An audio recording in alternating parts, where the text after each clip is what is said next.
गोकुल धाम वाले भूत के डर से हवेली छोड़कर निकल रहे होते हैं। तभी उनकी नजर हवेली के नौकर पर पड़ती है। वे कहीं से आ रहे होते हैं और बात करते हुए हंसते हैं। गोकुल धाम वाले सोचते हैं कहीं भूत के पीछे इनका हाथ तो नहीं, ये इस वक्त कहाँ से आ रहे हैं। फिर नौकर लोग की नजर उन पे पड़ती है तो वे रुक कर पूछते हैं कि साहब आप लोग अभी तक गए नहीं, आप लोग यहीं पे हैं। तभी सोडी बोलता है, इतनी मासूम बनने की जरूरत नहीं है, हमें सब पता चल गया है कि भूत के पीछे तुम ही लोग हो, तुम ही हमें डरा रहे थे। तारक गुस्से में कहता है, तुम लोग मेरे बॉस का बंगला सस्ते दाम में बिकवा कर कमीशन खाना चाहते थे। फिर नौकर बोलते हैं, नहीं ऐसा नहीं है, हम आप लोग को नहीं डरा रहे थे सच में साहब जी, पर सोसाइटी वाले तो मानते नहीं है।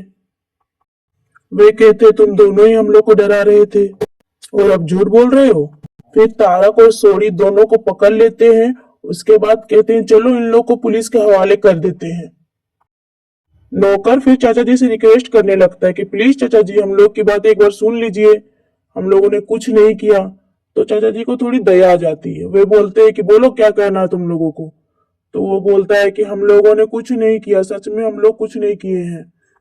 तभी रोशन कहती है, अगर तुमने कुछ नहीं किया तो भूतनी तुम लोगों को क्यों नहीं डरा रही थी, भूतनी सिर्फ हमें ही क्यों डरा रही थी।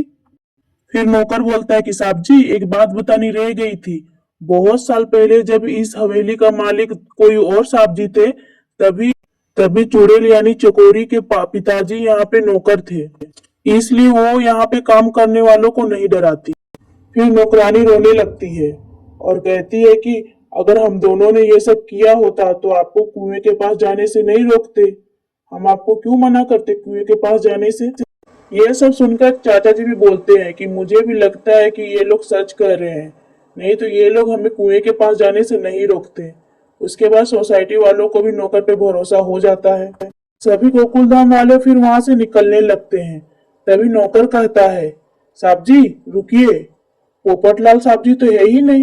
सभी सोसाइटी वाले डर जाते हैं और आश्चर्य हो जाते हैं और पोपटलाल को खोजने लगते हैं कि पोपटलाल कहाँ हो, पोपटलाल कहाँ हो। तभी भिड़े सोचता है कहीं पोपटलाल को चुड़ैल ने तो नहीं पकड़ लिया। तारक भी बोलता है कि पोपटलाल हवेली में ही रह गया होगा। और पोपटलाल सच में हवेली में ही रह गया था, चुड़ैल ने उसे पकड़ कर रख लिया था। वे पोपटलाल से शादी करना चाहती थी। वे पोपटलाल को बोल रही थी हम दोनों अकेले हैं, हम हमेशा साथ रहेंगे। सारे गोकुलधाम वाले पोपटलाल को खोजते हुए हवेली पहुंच जाते हैं और वहां पोपटलाल को आवाज देते, पोपटलाल तुम कहाँ हो। क्या पोपटलाल चुड़ैल से बच पाएगा या पोपटलाल को चुड़ैल से शादी करनी होगी। जानने के लिए चैनल को लाइक एंड सब्सक्राइब करें।